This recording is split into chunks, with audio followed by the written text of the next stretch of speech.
Oke, bismillahirrahmanirrahim. Assalamualaikum warahmatullahi wabarakatuh.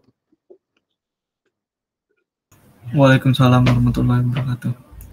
Alhamdulillahilladzi arsala rasulahu bil huda wa dinil haqq liyudhhirahu 'ala dini kullihi wa kafa billahi syahida.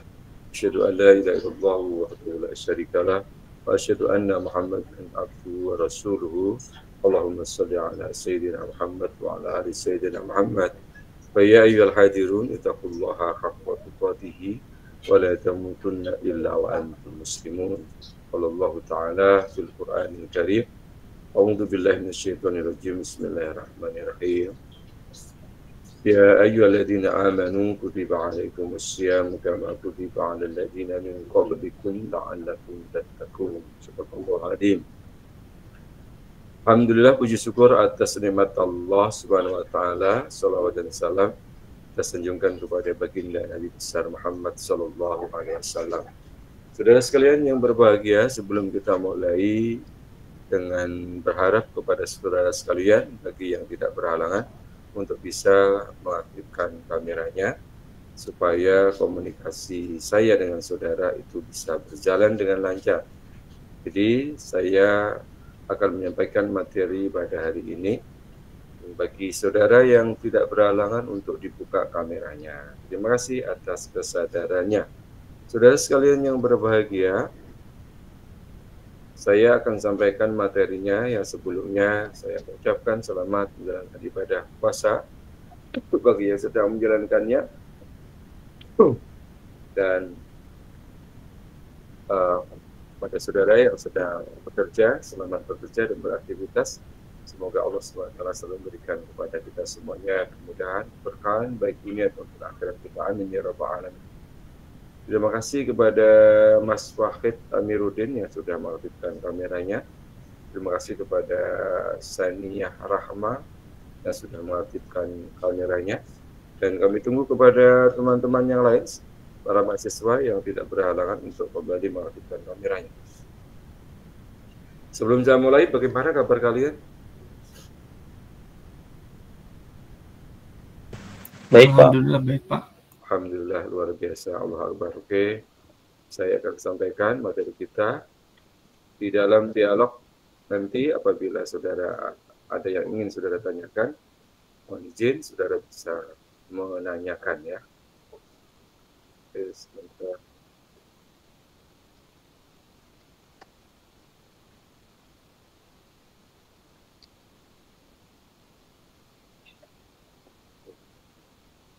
Terima kasih sekali yang sudah mengaktifkan kamera untuk saya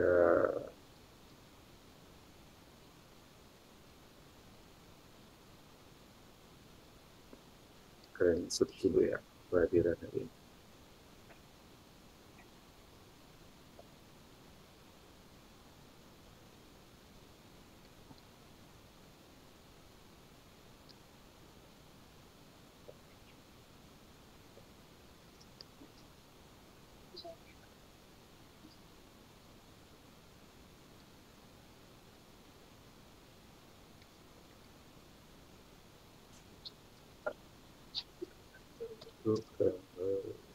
Terima kasih.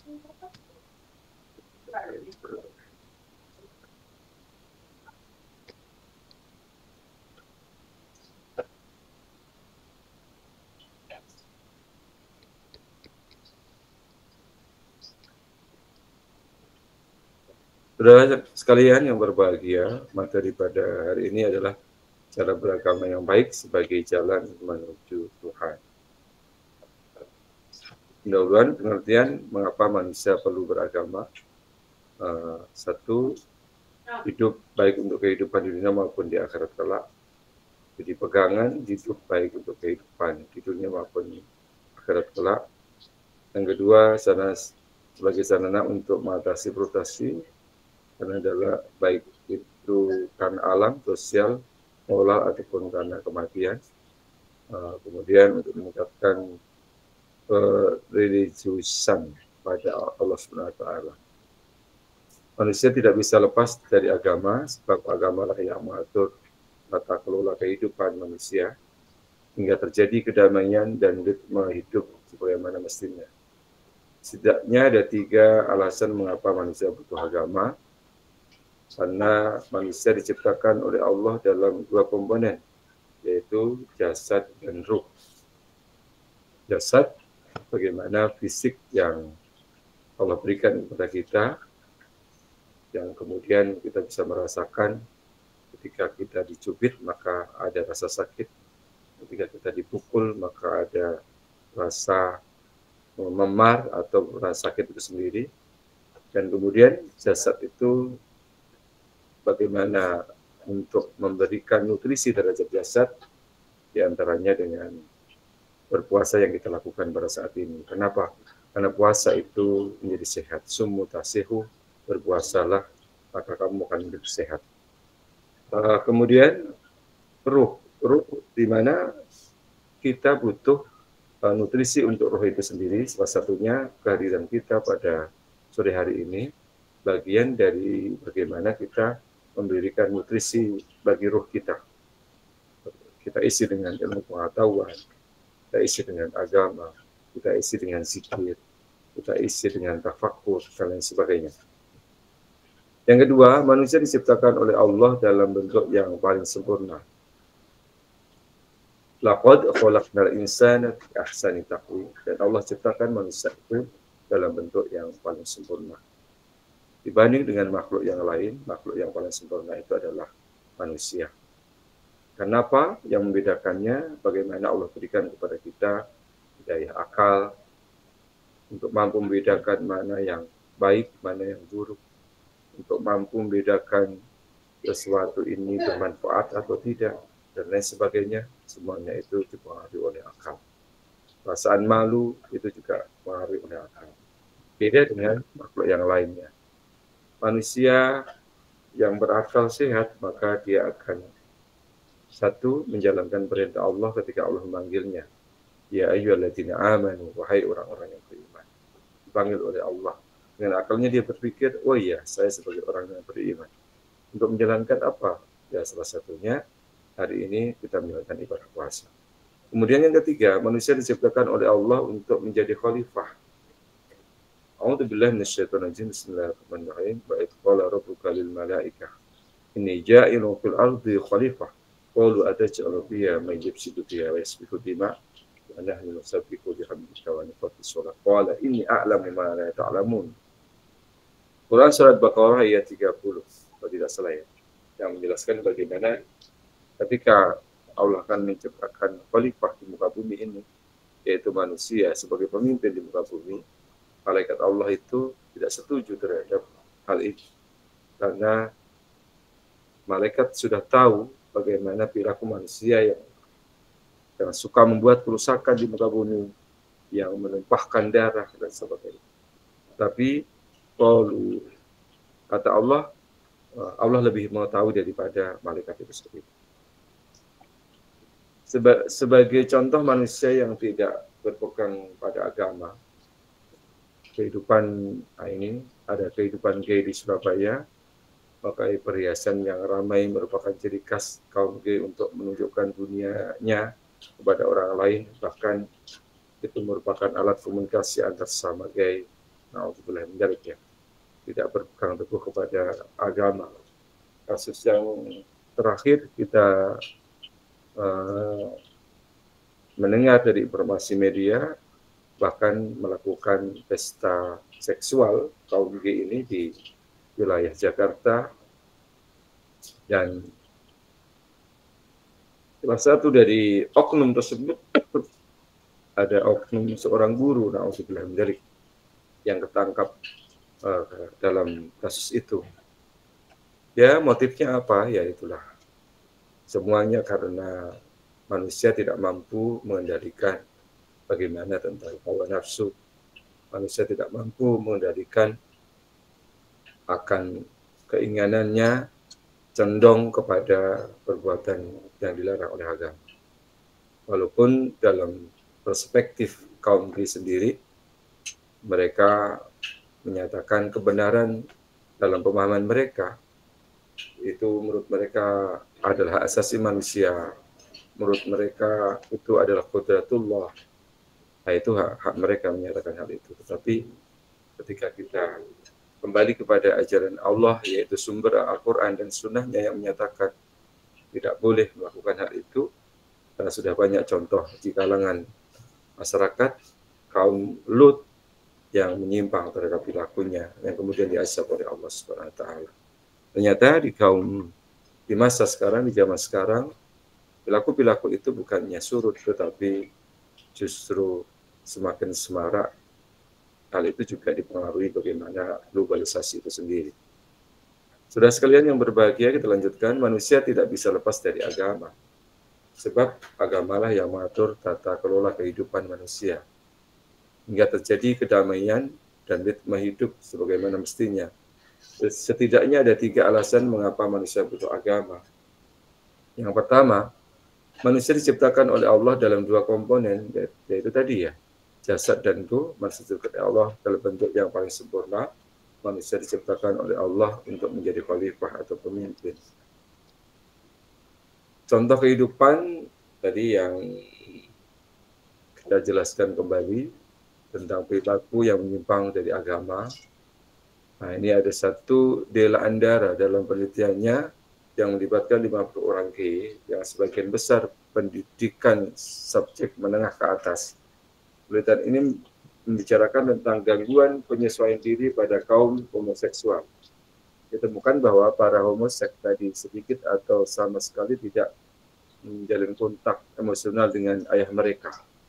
Ditemukan perilaku menyimpang itu karena mereka tidak pernah mengenal ayah mereka, sedangkan si ayah memiliki kepribadian yang keras dan sensitif.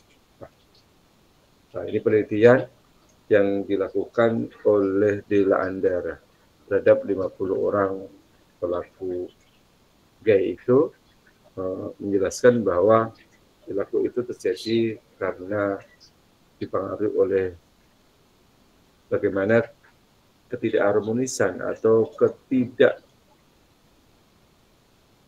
menjalinnya kontak emosional dengan seorang ayah, atau seorang ayah memiliki pribadi yang keras, sensitif. Yang kedua, menurut Usada, mereka yang tergolong sebagai gay selalu tertarik pada aktivitas yang biasanya dilakukan wanita. Fenomena homoseks telah lama ada di Indonesia.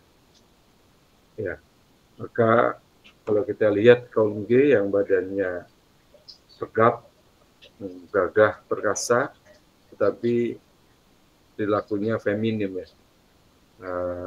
Bagaimana mencontoh, meniru perempuan, bagaimana melakukan hal-hal yang dilakukan oleh para perempuan. Dahlia Nusantara, Dede Utomo dalam bukunya Memberi Suara pada Yang Bisu dalam kelas September 2001, permasalahan homoseks dalam hal keyakinan beragama dan peribadatan sepertinya kurang mendapat perhatian dari pihak yang berkompeten. Ya, berarti bisa disimpulkan bagaimana dangkalnya pemahaman agama mereka. Kenapa mereka melakukan hal itu? Insya Allah, ketika ada pemahaman agama, terutama oleh tokoh-tokoh agama yang memberikan pemahaman kepada mereka, setidaknya akan tidak terjadi perilaku menyimpang seperti yang kita jelaskan. Fungsi agama bagi kehidupan manusia, edukatif, yang memberikan pendidikan. Kita sejak kecil boleh jadi sebagai umat Islam sudah mengenal bagaimana tentang tata cara sholat, misalkan. Masa kecil kita itu baru diajarkan mungkin lafaz bacaan di dalam sholat, itu fungsi edukatif. Maka di dalam hadis Nabi Muhammad SAW dijelaskan perintah sholat itu sejak dini. Muru auladakum bisolah bahum abna'u sab'in sinin wa tribum alaiha bahum abna'u ashrin. Ajarkan kepada anak kita itu tentang sholat ketika dia usia 7 tahun. Dan pukullah ia ketika ia usia 10 tahun. Wafariqu baina bil madaji, dan pisahkan mereka dari tempat tidurnya. Jadi memberikan pendidikan kepada anak-anak itu sejak usia 7 tahun untuk melaksanakan sholat. Ketika usia 10 tahun juga belum melaksanakan sholat, maka boleh untuk dipukul. Pukul yang berarti memberikan pendidikan kepada mereka supaya melakukannya. Dan perintahnya untuk memisahkan mereka dari tempat tidur kita. Jadi mereka belajar agama, ngaji, sholat, boleh jadi belum secara mendalam. Dia baru pada tahap pembelajaran. Biarkan saja anak-anak kita, adik-adik kita, saudara kita yang sedang senang mungkin di masjid, lagi senang sholat berjamaah. Nah itu bersyukurlah kita. Ada fungsi pendidikan agama itu terhadap mereka. Nanti suatu saat dia akan menemukan agama yang diyakini dengan benar. Dan dia akan melaksanakan ajaran agama itu dengan benar juga. Yang kedua adalah penyelamat. Bagaimana agama memberikan keselamatan kepada pemeluknya. Kalau tidak ada agama, bagaimana kita bisa menemukan sebuah kebenaran? Kita tidak kenal halal haram, kita tidak kenal yang namanya muhrim atau bukan. Maka ketika kita mengenal agama sebagai penyelamat, akhirnya kita paham. Di dalam pernikahan tidak boleh nikah sama saudara misalkan. Mahram. Tidak boleh nikah menikahi ibu. Nah, itu semuanya menjadikan apa? Menjadikan bagaimana manusia yang beragama itu menjadikan selamat dia. Dari apa? Dari perilaku yang jelas diharamkan. Halal dan tidaknya makanan minuman karena apa? Karena agama yang memberikan pengetahuan terhadap hal itu. Kenapa halal dan haram? Ya tentu adalah untuk kemaslahatan kepada umatnya, kebaikan untuk kita. Allah telah memberikan pendidikan, pembelajaran kepada kita untuk beragama agar kita selamat.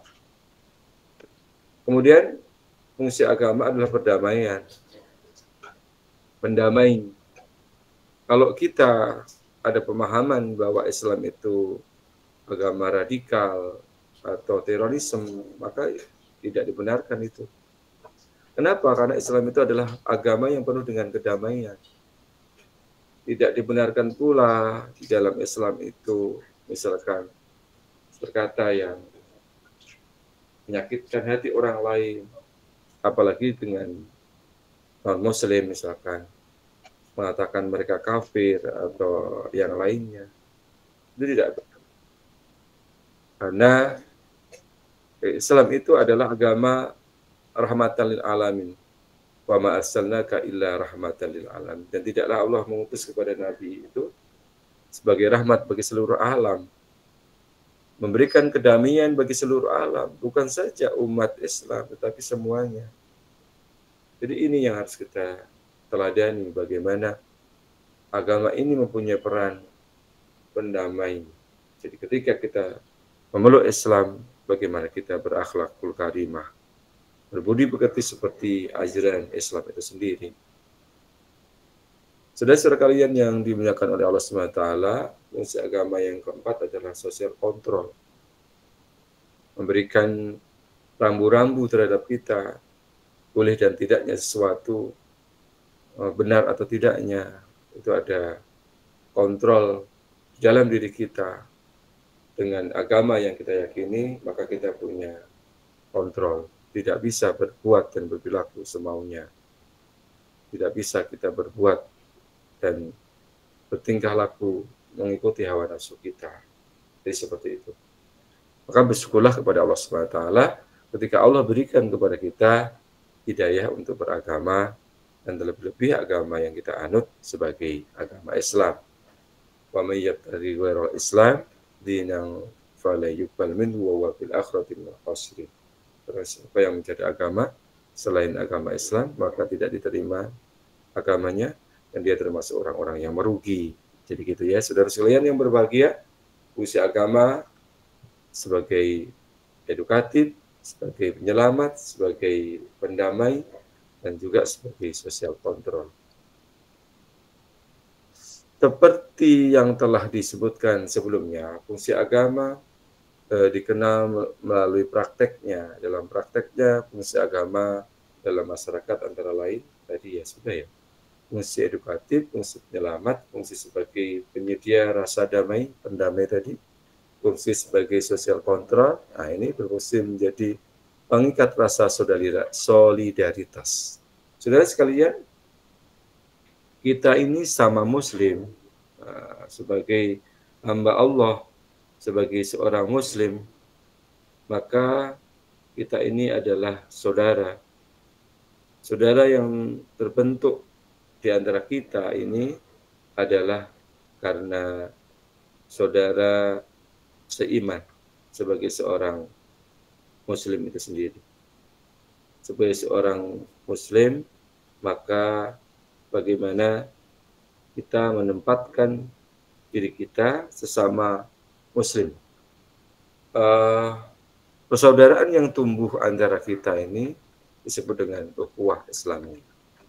Rasa solidaritas kita kepada seiman. Jadi bukan Muslim di Indonesia saja, tapi bisa Muslim di wilayah lain, di benua lain. Kalau sekarang ini yang sedang ramai, bagaimana solidaritas yang kita tumbuhkan dengan saudara-saudara kita yang ada di Palestina, saudara-saudara kita yang di Somalia yang sedang misalkan kebanjiran, kekeringan, kelaparan dan sebagainya. Ukhuwah itu harus dibangun, saudara. Jadi harus ditumbuhkan.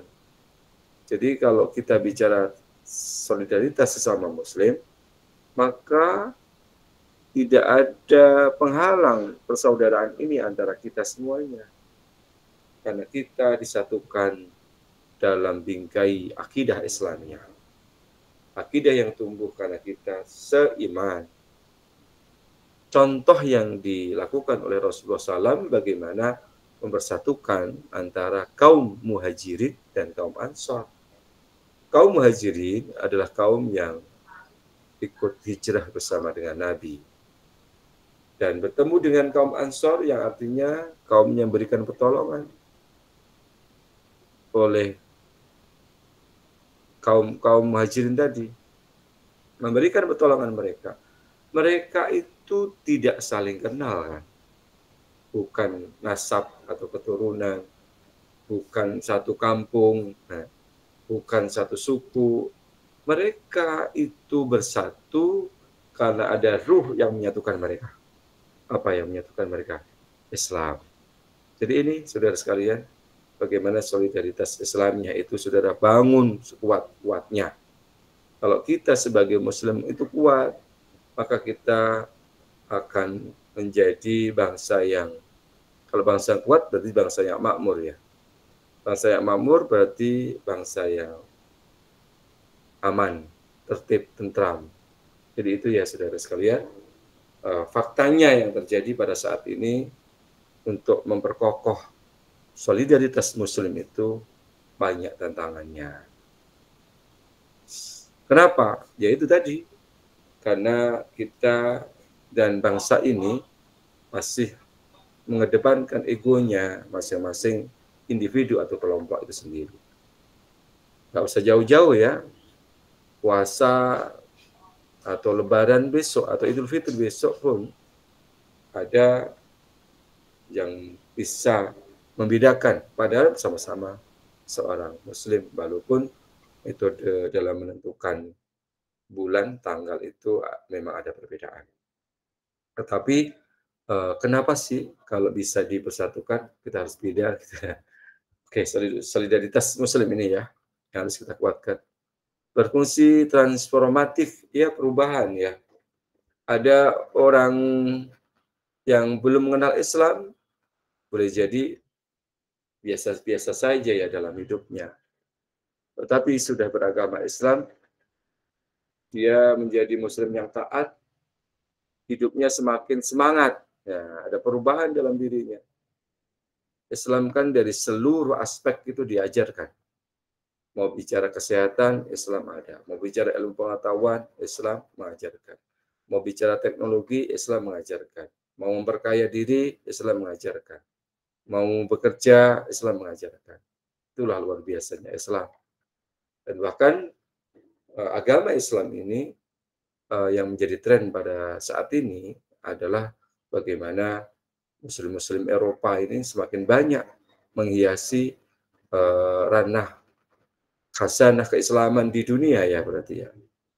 Jadi bagaimana kita ini yang sudah menjadi Muslim Konghucu, kenapa Muslim Konghucu? Karena kita menjadi Muslim sejak zaman engkong sampai anak cucu, jadi Muslimnya Konghucu ini.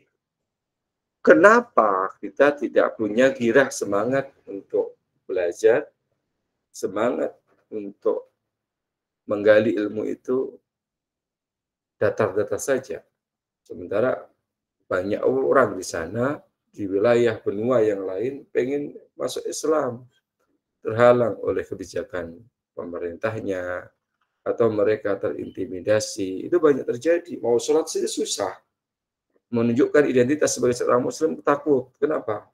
Karena terancam jiwanya. Dan alhamdulillah kita berada di negeri yang penuh dengan kecintaan dan kedamaian. Kita diberikan kebebasan untuk beribadah di negeri yang ceritanya sedang prihatin ya. Oke, agama juga berfungsi jadi untuk kreativitas. Maksudnya apa ya? Ya, di dalam beribadah itu bagaimana kita ada satu syarat rukun yang harus terpenuhi. Untuk salah satunya apa? Kalau ibadah menutup aurat, gitu kan. Terus kemudian punya wudhu. Saudara sekalian yang dimuliakan oleh Allah SWT, itu beberapa fungsi terkait tentang agama itu sendiri. Fungsi agama bagi individu, bagi kita sebagai masyarakat, bagian dari masyarakat, agama sebagai sumber nilai dalam jaga kesusilaan. Yang membedakan kita dengan yang lain kan bagaimana Islam mengajarkannya. Kita perlu ibadah kepada Allah SWT dengan menutup aurat, ya kan? Tidak boleh memperlihatkan aurat kita kepada orang lain. Terus kemudian cara berpakaiannya. Tidak boleh, cara makannya pun juga, cara duduknya pun juga. Ketika kita berjalan, bagaimana kita cara berjalannya. Ketika kita bersin, bagaimana cara bersin yang diajarkan dalam Islam. Kita makan, minum, itu semuanya sudah diatur di dalam Islam. Terus kemudian yang jelas adab atau kesusilaan itu yang terpenting. Ketika kita sebagai Muslim, ya bahkan cara bicara pun juga diatur. Tidak boleh ngomong sendiri, bicara yang menyela-nyela pembicaraan orang lain. Nah itu disebut bagaimana menjaga kesusilaan. Yang kedua, agama menjadi wadah mengatasi frustasi. Jadi boleh jadi ada orang yang sakit jiwa atau orang dalam kehilangan ingatan. Frustasi karena kehidupan saat ini atau karena pikiran atau karena tekanan. Dengan agama yang dianut, maka dia akan menyadari. Salah satu contoh apa? Bahwa kehidupan yang terjadi saat ini, suka duka, sukses tidaknya, itu tidak terlepas dari takdir Allah. Kita sudah berusaha sekuat tenaga untuk bisa mengumpulkan harta sebanyak-banyaknya, dengan tujuan pulang kampung kan besok hari raya. Ternyata rencana itu tidak sesuai dengan apa yang kita rencanakan ya. Hasilnya tidak sesuai dengan apa yang kita rencanakan. Ingin ini, ingin itu, tetapi hasilnya kok ini, bukan itu. Maka di dalam memahami terhadap hal ini, sebagai orang yang beragama Islam, kita harus selalu menenangkan jiwa kita, ketenangan diri kita. Pasrahkan segala sesuatu itu secara utuh, secara bulat hanya kepada Allah SWT. Jangan bergantung kepada manusia. Jangan curhat kepada manusia. Jangan curhat kepada kawan. Bila itu urusannya menyangkut terhadap hal yang urgen terhadap diri saudara. Kenapa? Ketika kita mengadu kepada selain Allah, maka tunggulah kekecewaan. Ketika kita berharap selain Allah, maka tunggulah penyesalan misalkan. Tapi berharaplah hanya kepada Allah. Mengadulah hanya kepada Allah. Keluh kesah kita kepada Allah. Di bulan Ramadan ini, sungguh waktu yang tepat untuk kita keluh kesah kepada Allah SWT. Banyak dosa kita, banyak kebutuhan kita, banyak problematika kita. Seolah-olah kita tidak sanggup untuk mengatasinya. Tetapi yakinlah bagaimana cara kita mengadu kepada Allah. Saudara tentu lebih tahu dan masing-masing punya pengalaman dalam cara mengadu kepada Allah itu sendiri. Jangan kemudian timbul yang namanya frustasi. Aku tidak mau kuliah karena biayanya mahal. Sampai sekarang belum kebayar dan sebagainya. Aku tidak mau bekerja, ternyata yang saya kumpulkan selama ini sia-sia. Jangan. Ibadah yang kita lakukan, bekerja yang kita lakukan, kuliah yang kita lakukan itu akan bermakna apabila niatnya kita benar. Kenapa niatnya? Niatkanlah karena Allah Subhanahu wa taala. Kalau kita ngumpulin uang kemudian habis, kuliah kemudian selesai kok nggak dapat pekerjaan, tidak usah kita sesali. Kenapa? Karena semuanya tidak terlepas dari takdir Allah, tidak terlepas dari kuasanya Allah. Manusia itu hanyalah berusaha, tentang keputusan hasil itu adalah Allah. Al-insanu bitakrir wallahu bitakdir. Manusia itu hanya berusaha. Dan Allah Subhanahu wa taala itu yang menentukan. Jadi kalau ada mahasiswa kemudian sampai frustasi, itu saya sangat sedih sekali. Kenapa? Kembalikan diri kamu, masalah kamu terhadap agama tadi. Ditinggal, mohon maaf, ditinggal nikah pacarnya, misalkan. Ditinggal meninggal orang tuanya, keluarga dan sebagainya. Karena semuanya itu adalah titipan. Kalau bicara titipan, itu akan kembali yang kepada siapa? Kepada yang punya. Maka cintailah manusia, cintailah selain Allah itu seperlunya. Tapi cintailah Allah itu sepenuhnya. Jadi gitu. Jadi kalau kita benar menjalankan agama itu, saya yakin tidak ada mahasiswa saya yang frustasi, tidak ada mahasiswa saya yang tidak punya semangat terhadap takdirnya, pasti semuanya menjalani. Ketika kita jatuh, bangunlah. Jangan jatuh. Jatuh lagi ya bangun lagi. Itu yang kita lakukan. Kenapa? Tugas kita hanyalah berusaha. Tentang hasil itu kita pasrahkan kepada Allah. Yang tidak boleh itu manusia yang hanya pasrah kepada takdir Allah. Kalau memang saya itu lulus jadi sarjana, pasti Allah luluskan. Kalau saya itu punya uang banyak jadi orang kaya, pasti Allah jadikan. Tidak, tetapi bagaimana usaha yang saudara lakukan. Sungguhnya Allah tidak akan merubah nasib seorang hamba, kecuali hamba itu yang merubahnya. Yang ketiga, agama sebagai media pemenuhan pengetahuan. Ya, kita mengenal Tuhan itu dari mana? Dari agama yang kita pelajari. Akhirnya, satu kisah Nabi Ibrahim alaihissalam mencari Tuhan. Bagaimana analisa Ibrahim bahwa Tuhan itu adalah yang berikan penerangan di siang hari, matahari yang terang.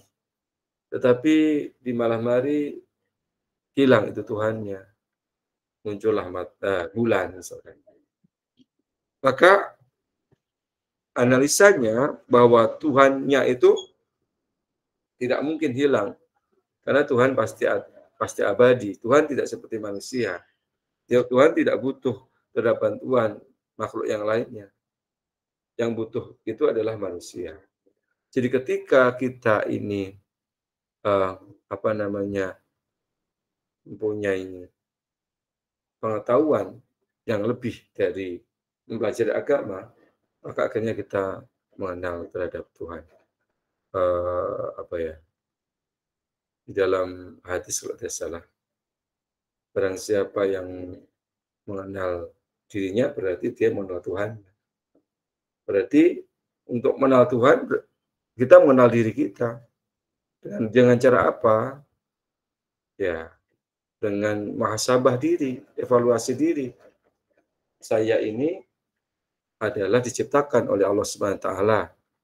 Untuk apa? Untuk beribadah. Nah, kalau itu Allah itu tidak butuh manusia, tidak butuh laku manusia, maka Allah itu tidak makan dan tidak minum, berarti puasa ya. Betul. Allah tidak tidur dong. Nah, inilah kita sedang diajarkan di puasa ini seperti perilaku yang Allah SWT miliki. Tidak makan, tidak minum, ya kan? Nah, itu kita sedang berperilaku seperti Allah yang tidak makan dan tidak minum. Yang tidak tidur bagaimana? Yang terjaga terus. Nah, yang tidak lelah, kenapa? Kalau lelah ya bukan Tuhan. Dan Allah tidak sama dengan makhluknya. Jadi kita mengenal agama karena kita belajar pengetahuan dari agama itu sendiri. Ini ada bicara iman, ada bicara Islam, dan bicara ihsan. Makana yu'minu billahi wal yawmil akhir wa la yu'adzi jarahu, wa man kana yu'minu billahi wal yawmil akhir fal yukrim dhaifah, man kana yu'minu billahi wal yawmil akhir fal yaqul khairan aw liyasmut. Jadi barang siapa yang beriman kepada Allah dan hari akhir, maka hendaklah dia memuliakan tamu. Beriman kepada akhir memuliakan tetangganya, barang siapa beriman kepada hari akhir, bicara yang baik atau tidak bisa mau bicara yang baik, maka dia diam. Kemudian ini sama ya, bahwa sama. Ini pengertian iman, ada Islam, ada ihsan. Iman itu ada 3 komponennya ya.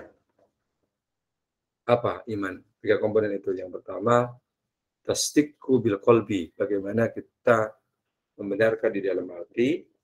Setelah hati ini membenarkan, wal iqrar bil lisan, kemudian kita ucapkan dengan lisan kita. Lanjut, wa amalu bil arkan, yang kemudian kita buktikan dengan perbuatan.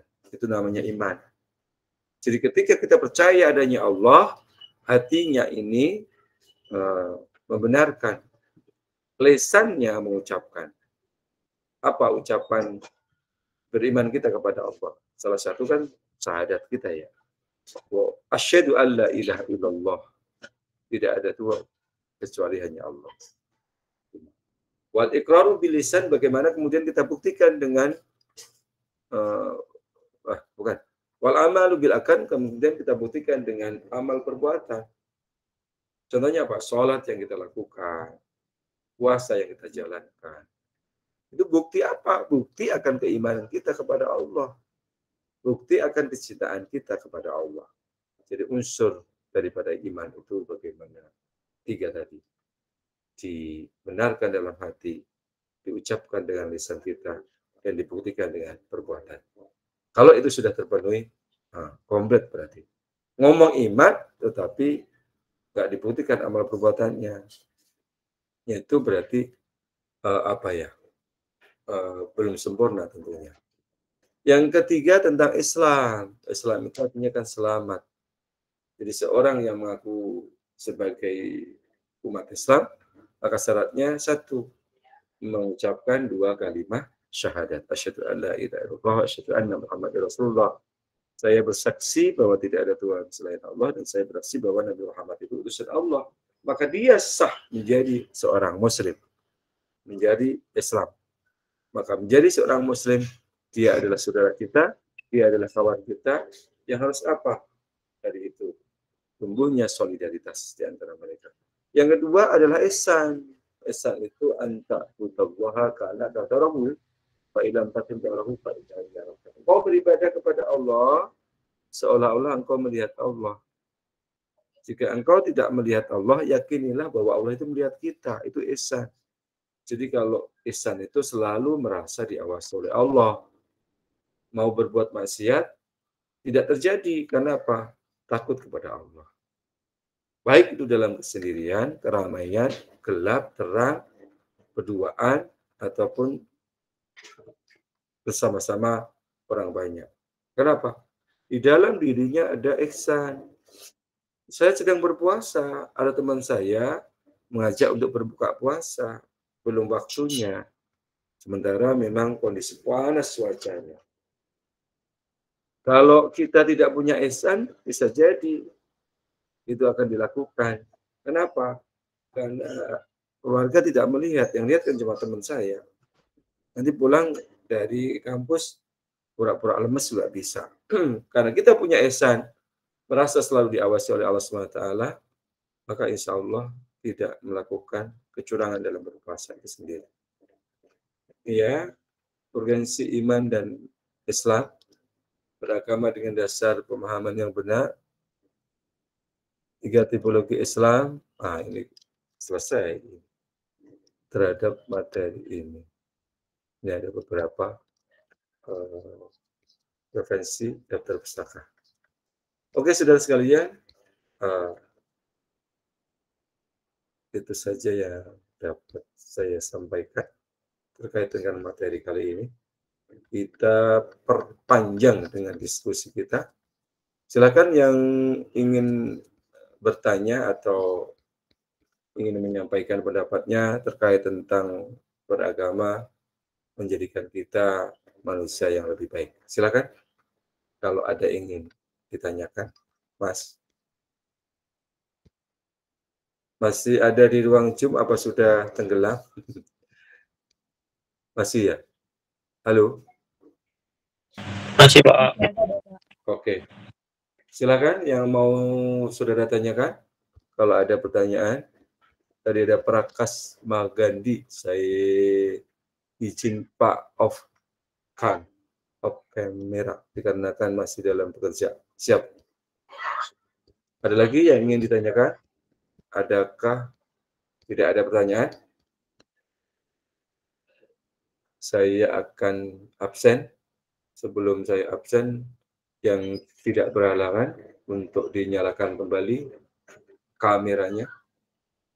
Terima kasih yang sudah menyalakan kameranya. Silakan untuk dibuka kembali kameranya. Saya akan screenshot kehadiran saudara pada sore hari ini sambil menunggu berbuka puasa. Semoga puasa hari ini diberikan oleh Allah SWT pahala tentunya, dan juga diberikan oleh Allah kesehatan yang purna. Oke, amin. Ayo dibuka kembali kameranya. Dinyalakan. Mas yang belum dinyalakan dulu. Biar di absennya kelihatan. Ada Yana, Vira, Febrianti, Nanda, Siva, Tera, Muhammad Fadi, Sela, Rahil, Arafah, Diva. Mau dinyalakan? Ayo dinyalakan dulu Vira, Yana. Ada Siva, ada Tera, Muhammad Fadi, biar kelihatan kamera. Bapak maaf, Nanda lagi di jalan. Oke, siap. Ada Rahil. Pak, maaf Dan, masih kerja, Pak. Rahil. iya. Oke, siap. Yang nggak bekerja dibuka dulu. Dilihat ke kamera, kita screenshot kehadiran saudara supaya kelihatan. Kalau di foto itu kelihatannya wajah tuh wajah iya saudara. Saya akan absen jadi saudara biar kelihatan yang hadir siapa. Diperhatikan 1, 2, 3. Oke.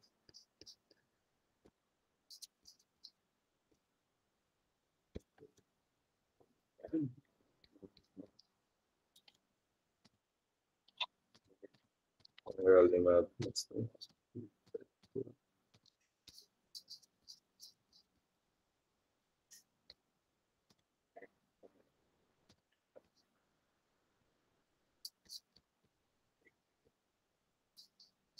Oke, saya akan absensi kehadiran saudara.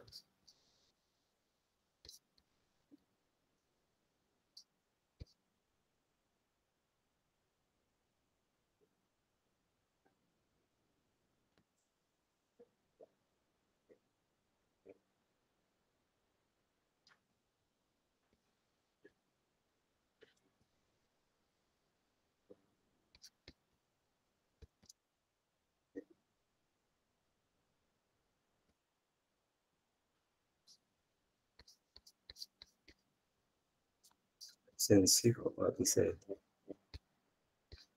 Kenapa ini absen? Absensi dari absen. Bentar, saya ulang lagi.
Bagaimana? Kelihatan absensinya? Kelihatan, Pak. Oke, saya absen dari nomor 1, Dina Revalina Kusumawardani. Hadir, Pak. Dwi Triana. Hadir, Pak. Rika Saifulniza. Hadir, Pak. Vira Oktaviani. Hadir, Pak. Wahid Amiruddin. Hadir, Pak. Rindi Agustiani. Hadir, Pak. Mahesa Gading. Hadir, Pak. Putri Setia Ningsih. Hadir, Pak. Lista Dwi Apriani. Lista, hadir, Pak. Hadir Lista. Hadir, Pak. Lista. Sania Rahma Hadir, Pak. Putri. Saya hadir. Diva Mauraza Siregar.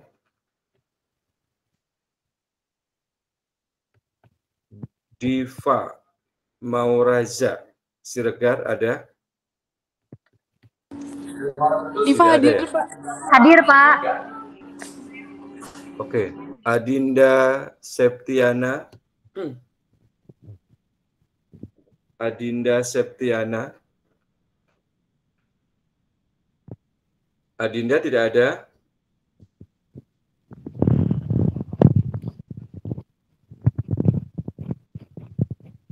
Nanda Aulia, Hadir Bapak. Prakas Magandi,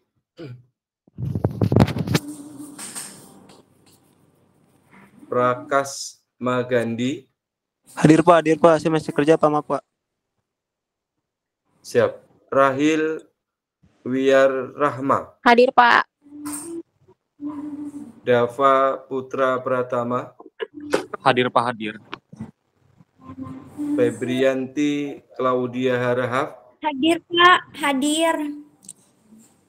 Muhammad Fadli, Hadir Pak, hadir. Muhammad Fadli, Hadir Pak. Nadifa Ayu Wardani,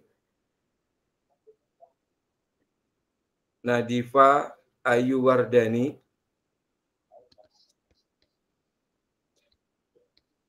Nadifa tidak ada. Raihan Ezra Eraning, apa ya? Eranio. Raihan Ezra Eranio. Sekali lagi, Raihan Ezra. Sela Ayu Pramudita, Hadir Pak. Yanah Nur Kolbiah, Hadir Pak. Ahmad Maulana, Ahmad Maulana,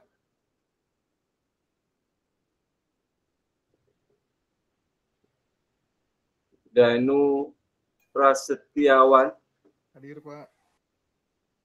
Arafah Kosasi, Hadir Pak. Anissa Permata Dewi, Anissa Permata Dewi, Jonathan Diki Fedricio, Hadir Pak. Gladys Fahiranaya, Gladys hadir Pak. Tera Octavia, Hadir Pak. Feby Cerina, Feby Cerina, Devira Paratisa, Hadir Pak. Siva Olivia Azhara, Hadir Pak. Banyu Gulam Fadilah, Hadir Pak. Aziz Nur Sai. Hadir Pak. Ya, siapa yang belum diabsen? Saya Bapak Siapa namanya? Arya Disa Azhara Pak, tapi di listnya nggak ada Pak namanya. Loh kok bisa, Neng? Terus gimana? Harus konfirmasi ke... Berarti saya POP ya? konfirmasi ke akademik ya Pak ya? Oke, siap. Oke, makasih ya Pak. Di mata kuliah ini harusnya ya, ada ya? Iya Pak, cuma memang kalau saya cek di Siska itu jadwalnya hari Senin Pak. Oh, tapi dosennya siapa, Neng? Dosennya Bapak. Iya, takutnya di Senin juga ada. Jadi ada tiga kelas yang saya ajar. Senin ada, Selasa ada, Sabtu ada. Saudara mungkin salah kelas kali. Kalau bisa ya. Soalnya ini Pak, apa namanya? Kalau dilihat dari kuliah online-nya jadwalnya hari ini, tanggal 15. Oh gitu. Iya. Berarti selama 2 pertemuan nggak terabsen dong? Iya Pak. Kemarin soalnya pertemuan yang kemarin saya belum hadir Pak. Ini pertemuan saya pertama baru bisa hadir. Oke ya. Nanti konfirmasi ke akademik saja ya. Oke Pak. Ya. Oke lanjut. Siapa lagi yang belum diabsen? Mungkin ada. Sudah. Oke, saya simpan. Ya, saudara sekalian yang berbahagia, alhamdulillah pertemuan kali ini kita sudah kita lakukan dengan baik. Tentu terima kasih ya atas kehadiran saudara, apalagi yang sedang bekerja, sedang sibuk-sibuknya masih menyempatkan saudara untuk hadir dan kuliah. Saya memberikan apresiasi kepada saudara yang luar biasa ini, para mahasiswa yang punya semangat, juang yang tinggi dalam mencintai agamanya ya. Karena kan ini bagian dari ibadah kita kepada Allah Subhanahu wa taala. Dengan saudara menuntut ilmu dengan benar, belajar dengan benar, yakinlah bahwa segala sesuatu itu pasti bisa saudara dapatkan dan nanti akan mendapatkan pahala yang setimpal dengan apa yang saudara lakukan. Dan yakinlah untuk menuju kebahagiaan itu harus banyak proses yang harus dijalani. Di antaranya saudara kuliah, saudara bekerja. Saya doakan semoga kesuksesan selalu menyertai saudara, menyertai kita semuanya. Semangat terus dalam belajarnya, dalam kuliahnya, sampai lulus menjadi sarjana dan kebanggaan bagi diri pribadi dan orang tua dan keluarga. Dan pada pertemuan kali ini adalah pertemuan kedua. Pekan depan kita masuk pertemuan ketiga. Sepertinya juga masih tetap virtual ya, masih seperti ini. Maka diharapkan atas kehadirannya, karena ini sebuah kewajiban dan memang harus terpenuhi. Dan tentunya bagaimana nanti saudara pada akhirnya bisa mendapatkan nilai yang memuaskan. Terus kemudian di pertemuan ketiga nanti ada tugas besar yang sudah kita lakukan atau akan saya upload di pertemuan kedua ini. Nanti dilihat di kuliah online-nya tentang pertemuannya untuk bisa dilumpuhkan sesuai dengan instruksinya ya, dikerjakan dan dikumpulkan sebagai tugas besarnya. Karena nanti ada nilai dari nilai individu, nilai tugas besar 1, ada nilai UTS, dan ada nilai UAS-nya. Pada pertemuan online nanti juga ada beberapa aktivitas yang harus saudara lakukan, di antaranya bagaimana menanggapi forum, mengerjakan kuis, dan itu nanti nilainya akan dijadikan akumulasi nilai saudara dalam perkuliahan mata kuliah pendidikan agama Islam ini. Saudara sekalian yang berbahagia, dengan waktu pula kita dipisahkan. Selamat tentunya menjalankan ibadah puasa dan selamat untuk berbuka puasa juga sambil nunggu kurang lebih beberapa jam lagi ya untuk berbuka puasa. Semoga jalanan hari ini, kuliahnya pada hari ini dalam kondisi puasa dan kita masih juga melakukan kewajiban yang lain, yaitu untuk kuliah. Atas semangat dan kinerja saudara, baik itu di ruang Google Meet ini maupun di mana saja saudara berada, jangan patah arang untuk menjemput kemenangan, untuk menjadi pribadi yang pada akhirnya nanti predikat takwa yang ada di dalam diri kita, dan menjadi pribadi yang bagaimana sebagai orang muslim yang benar. Segala sesuatu yang kita lakukan tidak terlepas dari takdir Allah SWT. Terima kasih atas perhatiannya. Kita tutup dengan baca hamdalah. Alhamdulillahirabbil alamin. Selamat, terima kasih atas kehadirannya. Assalamualaikum warahmatullahi wabarakatuh. Terima kasih Pak. Waalaikumsalam. Sama-sama. Ya, sama-sama. Selamat rehat ya.